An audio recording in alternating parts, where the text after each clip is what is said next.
Entonces yo voy ampliando entre la cadena de distribución porque tengo competencia. Es decir, un negocio el día de mañana puede cerrar porque está sobreendeudado y no significa que no sea rentable. Si yo estoy demasiado enfocado en la rentabilidad e ignoro el flujo de caja, puede ser que tenga problemas en el corto plazo para pagar y yo no me puedo voltear y decirle al Estado, mira, yo me gasté $5,000 porque yo me quise ir de viaje con mi familia y eso es un gasto.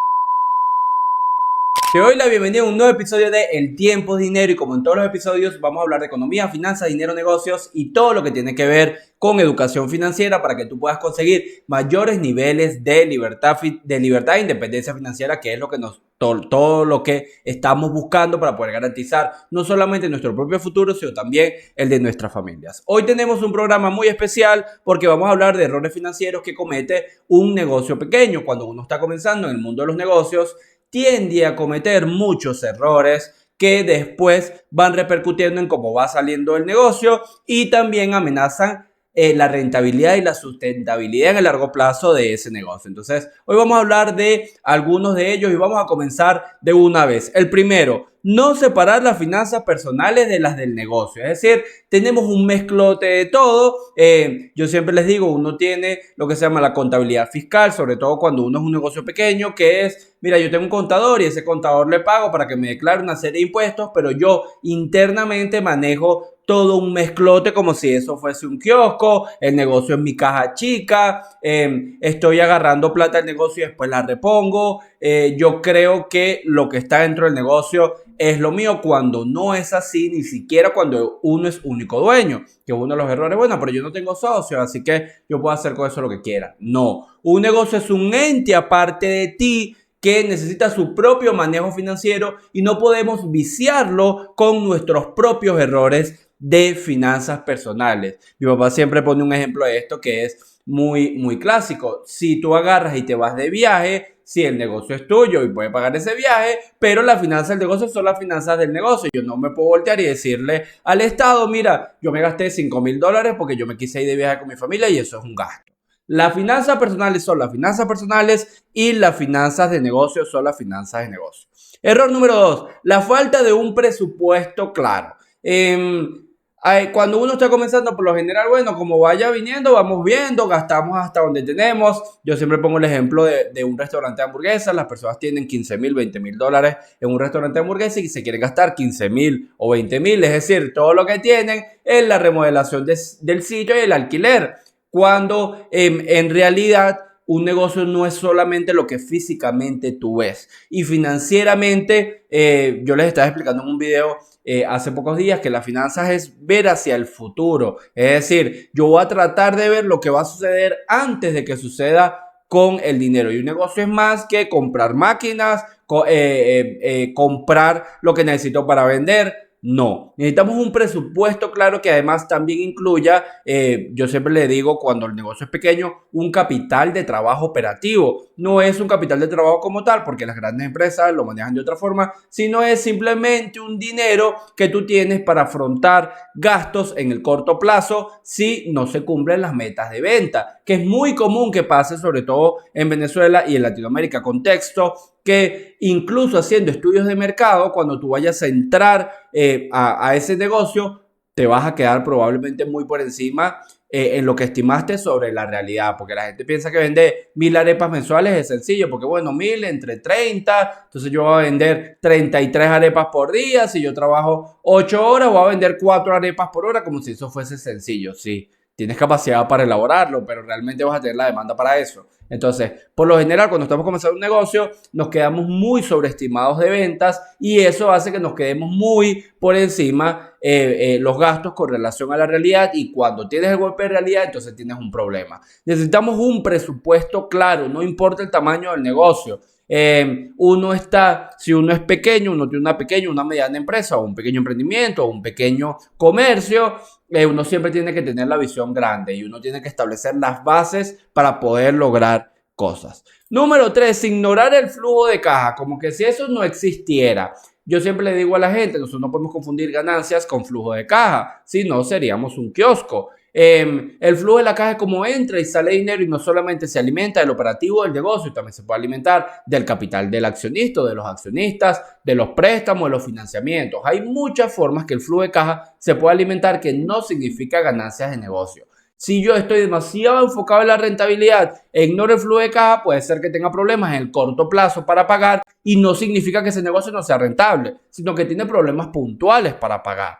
Y si yo me enfoco en el flujo de caja, ignoro la rentabilidad, puedo estar alimentando un negocio de deuda todo el tiempo que no es rentable. Entonces, necesitamos mirar la rentabilidad, primer paso, y segundo, el flujo de caja. En el corto plazo, el flujo de caja es más importante y en el mediano y largo plazo, la rentabilidad es más importante.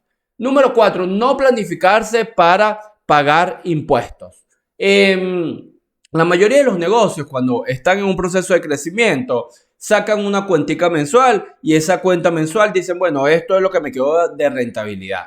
El impuesto es más allá de pagar el IVA y sobre todo cuando tú tienes un negocio que realmente es rentable, bueno, si tú estás pagando impuestos porque se supone que tú eres rentable. Nosotros tenemos que planificar los impuestos, porque si yo tengo al final del ejercicio medio que tengo que pagar $1,000, no es igual sacar $1,000 en mi propio bolsillo a hacer una planificación impositiva, porque si no lo que comenzamos todos los meses es a comernos en forma de ganancia lo que debimos haber apartado para impuestos o lo que debió haber quedado para impuestos. Entonces necesitamos tener bien claro esto. También hay otros casos, por ejemplo, cuando tú estás en Venezuela y tú eres un contribuyente especial, a ti te retienen una parte de los impuestos mes a mes, una parte de impuestos sobre la renta. Entonces, necesitamos tener una planificación impositiva y esto es muy importante, sobre todo contexto venezolano y contexto latinoamericano, que manejamos los negocios como si fuese un kiosco. Número 6, endeudarse en exceso. La gente piensa que tener más dinero siempre es bueno. En Venezuela hubo una época por ahí entre 2008 y 2017 más o menos que toda la deuda que existía la tenías que agarrar. No importa si fuera mucho, si fuera poquito, si ya tenías tu capacidad de endeudamiento completa, tú toda la deuda la agarrabas porque tenía tasa de interés real negativa, que significa que la deuda con el tiempo se abarataba. Es decir, si yo pagaba con relación no sé, a un viaje, o yo tenía una deuda de un viaje, esto me pasó a mí. Yo agarré, compré un viaje para Margarita con tarjetas de crédito y terminé pagando, no sé, 4 canillas por esa deuda. Porque obviamente en el tiempo se iba abaratando por las tasas de interés reales negativas. Ahora eso ya no es así, las tasas de intereses son positivas, es decir, la deuda va creciendo más de lo que va creciendo la inflación, por lo que endeudarse en exceso, tener demasiado dinero es un problema. Porque el dinero tiene un precio, el dinero mercancía, que es la tasa de interés. Que tú tengas dinero que no es tuyo,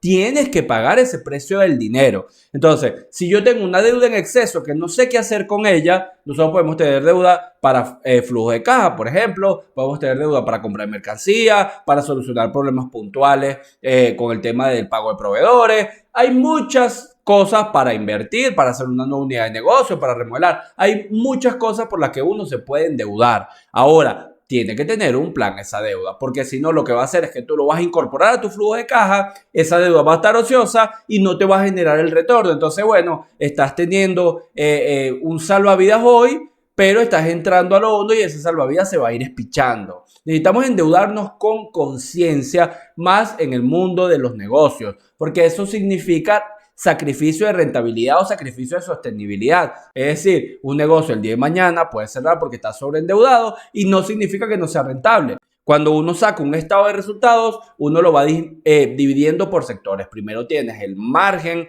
que te queda sobre la venta del producto. Si yo compro zapatos en 10 y los vendo en 15, la diferencia es mi margen. Y luego de ese margen pago los gastos operativos, los gastos fijos y los gastos variables. Una vez allí terminamos, nos queda lo que se llama la renta operativa, es decir, lo que a mí me queda por operar ese negocio, por eso tiene más gastos. Tiene la depreciación y amortización de los activos, tienes otros ingresos y egresos que no son naturales de la actividad del negocio y tienes los gastos financieros. Una vez eso, nos queda la ganancia antes de impuestos. Un negocio puede ser, ¿por qué te estoy explicando todo esto? Porque un negocio puede ser sostenible en lo operativo, pero está sobreendeudado y con los intereses la rentabilidad te da negativa. O puede ser sostenible en lo operativo y con los impuestos la rentabilidad te queda negativa. Necesitamos primero garantizar la sostenibilidad dentro del operativo y por supuesto que todas aquellas cosas que no sean operativas no me generen una carga tan grande para que ese negocio no sea rentable. Número 6, no invertir en marketing. Ahorita todo el mundo habla de las redes sociales, tú me estás viendo por una, pero yo siempre le digo a las personas, no ignoren el marketing tradicional. Si yo tengo un negocio de cercanía, tengo un abasto, una charcutería, un bodegón, un supermercado, una farmacia, yo necesito clientes de la zona.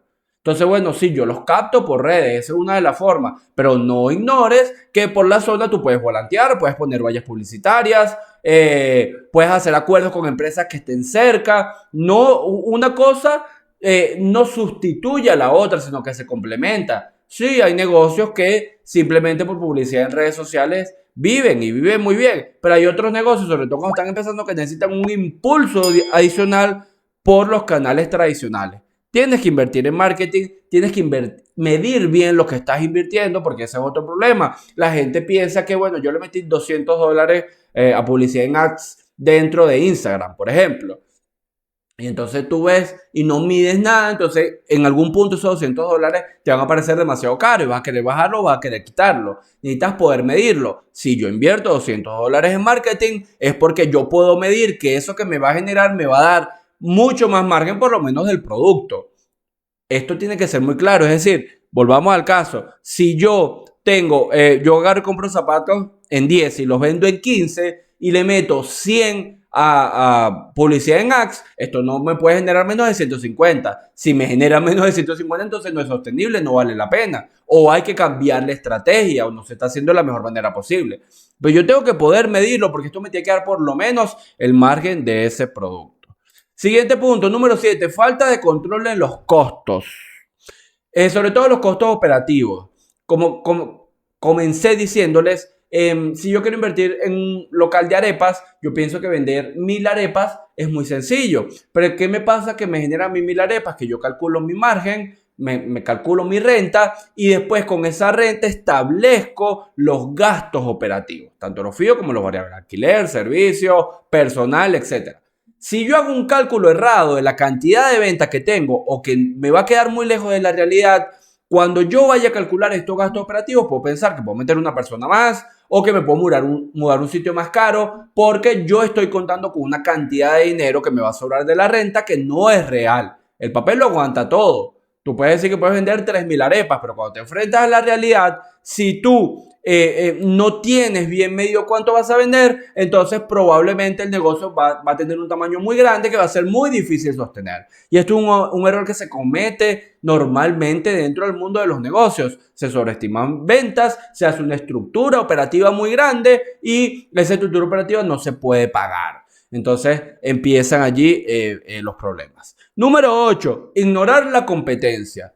Como si yo fuese el único que está vendiendo arepas dentro de mi ciudad. No, la competencia está y la competencia es buena, es sana, sobre todo para los consumidores, porque más competencia, los márgenes hay que disminuir, por lo tanto puedo ofrecer precios más competitivos, y para las empresas porque tienes que ser más eficiente. Si tú quieres ofrecer mejores precios, tienes que mejorar tanto la eficiencia del producto que tú ofreces, cómo lo compras, cuál es el canal de distribución. Si yo tengo un margen amplio y limitado, no sé, tengo charcutería, entonces yo vendo jamón y queso, entonces yo voy y lo compro a la persona que viene a mi negocio y lo distribuye. Si esa persona que me lo trae no me da para ofrecer un precio de la persona que tengo al lado, entonces ya no se lo puedo comprar a él. Tengo que ir a Barinas a comprar el queso y a comprar el jamón. Entonces yo voy ampliando entre la cadena de distribución porque tengo competencia. Si no hay competencia, yo puedo poner el precio que me dé la gana y estamos haciendo un ejemplo. Obviamente no vas a poner todo el precio o no vas a subir el precio infinito para vender, pero si tienes mucho mayor margen porque no tengo nadie alrededor. Entonces no ignoremos la competencia. Da para que al consumidor se ofrezca mejores servicios, mejores productos, mejor precio, mejor relación precio-valor y a ti te obliga a tener más eficiencia operativa. Número 9, no medir el retorno de inversión. Yo siempre le digo a la gente, cuando uno va a invertir, uno quiere tres cosas. Número 1, el dinero de vuelta. Si yo invertí 100, quiero 100 de vuelta. Si lo estoy haciendo en la economía real, viene el número 2, que es conservar el activo. Es decir, si yo quiero invertir en una charcutería, yo quiero mi dinero de vuelta y quiero tener la charcutería. Y número 3, quiero una ganancia.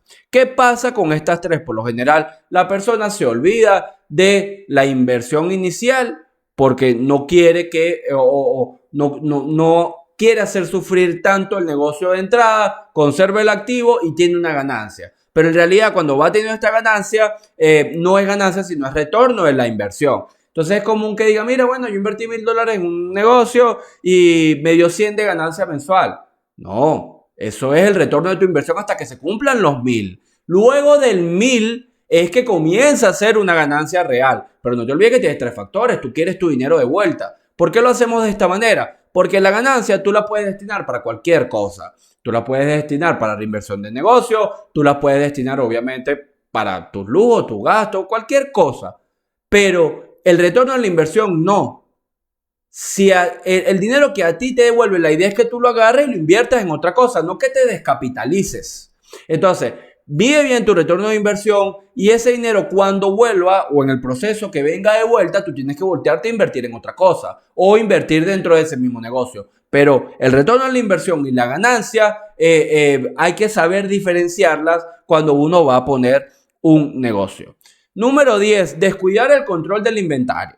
Personas que agarran, ponen una zapatería, quieren vender zapatos, compran 1,000 pares de zapatos y se olvidan del inventario. Entonces tienen un programa que dice, bueno, tú vendiste 50 y cuando te vas a la realidad no tienes 950, sino tienes 945. Uno tiene que tener un control sobre el inventario. El inventario es dinero y cuando el negocio es pequeño, el mayor porcentaje de ese negocio está en inventario. Entonces, tú tienes que ser receloso con tu inventario, entendiendo que hay un margen natural de merma dentro de cualquier tipo de inventario. En uno de los empleos más grandes que yo tuve acá en Venezuela, que tuve la oportunidad de estar en el departamento de finanzas, nosotros lo que hacíamos era que eran productos grandes, pero eran mucha mercancía y nosotros calculábamos un margen de merma normal que era de 2% por año. Entonces, una vez al mes y después una vez al año, lo hacíamos mensual y después al año era que tomábamos las decisiones. Pero una vez por año nosotros medíamos inventario final menos inventario inicial y allí era que teníamos con el físico comparando cuánto debíamos tener. Pero al inventario hay que controlarlo porque esa es tu plata. Y más, como te digo, cuando tienes un negocio pequeño, eso se hace mucho mayor. Entonces controla tu inventario. Número 12, no establecer metas financieras claras, sino simplemente yo abro un negocio y allí vamos viniendo, no tenemos dirección o enfoque y lo que empieza a pasar es que si tú no tienes una meta clara se acaba la motivación, porque no sabes hacia dónde estás yendo. Tú estás escalando una montaña, le pongo este ejemplo a las personas, si yo voy a escalar el Everest, probablemente cuando yo esté subiendo al Everest me voy a desmotivar en un punto y lo voy a abandonar. Si yo voy a subir una montaña tan alta, yo tengo que establecer picos e ir entendiendo y celebrando los picos. O puedo ir escalando montañas más pequeñas y después ir saltando a montañas más grandes. ¿Qué te quiero decir con esto? Que tú tienes una gran meta. Mira, yo quiero ser la empresa de Venezuela más grande en la distribución de zapatos. Pero si en 2 años no lo logro y no puedo medir las metas más pequeñas, entonces me voy a desmotivar. Porque probablemente me quede muy lejos. ¿Qué es la solución? Bueno, ok, primero voy a tener una tienda rentable, después de esa tienda rentable voy a abrir 3 en Caracas y después de Caracas me voy a expandir a otro sitio. Esos son esos picos de la montaña que tú vas subiendo para contar con la motivación. Número 13, no analizar los costos ocultos. Todo negocio tiene costos ocultos y eso va mermando tu rentabilidad porque hay cosas que tú inicialmente no sabes que van a pasar o no crees que van a pasar y después cuando te enfrentas a la realidad están. Uno siempre debe un porcentaje para costos ocultos como lo haces para la merma, pero a medida que esos costos van apareciendo, tú tienes que irlos incorporando e ir mejorando ese análisis que vas teniendo. Siguiente punto, no negociar con proveedores. Hay gente que agarra y bueno, simplemente agarra un proveedor, no les negocia tiempo, no les negocia condiciones de pago, no les negocia el tipo de mercancía que le dan. Yo entiendo esto cuando un negocio es nuevo, pero si ya tú tienes tiempo trabajando con un proveedor, tú puedes negociar. De eso se trata tener un negocio. Yo necesito negociar las condiciones que tú me estás dando. Tú vas a seguir ganando, pero yo quiero ok, ganar un poquito más, márgenes, precios, un montón de cosas. Si yo te compro por cantidad, si yo te compro cada cierto tiempo, no tiene que sentarse a negociar con los proveedores. Obviamente nadie te va a dar algo que tú no pides. Es decir, si yo no negocio con el proveedor no me va a dar mejores condiciones a mí. Tiene que comenzar por yo pedir esas mejores condiciones para poder establecerlas. Siguiente punto, no proteger tus activos. Los activos están expuestos siempre a riesgos financieros y a riesgos legales. Además, también está después expuesto a que con el tiempo esos activos se vayan dañando. Protege tus activos, identifícalos, tu maquinaria, el vehículo que tienes, todo eso tiene que poder protegerse. Y la mejor forma es darle un mantenimiento preventivo, no esperando que las cosas se dañen para después arreglarlas. Entonces, protege tus activos, que eso es lo que te va a dar el día de mañana, si tú quieres vender ese negocio o lo vas a vender tipo fondo de comercio, lo que va a valer es eso, tus activos. Estos son algunos de los errores comunes que se cometen a la hora de iniciar un negocio. Más que iniciar un negocio cuando tú tienes una empresa pequeña o mediana. Te doy muchas gracias por ver este capítulo del Tiempo es Dinero. Nos vamos a ver en el siguiente. Te invito a que te suscribas a mi canal porque hay más contenido de educación financiera y estamos sacando un episodio semanal de El Tiempo es Dinero.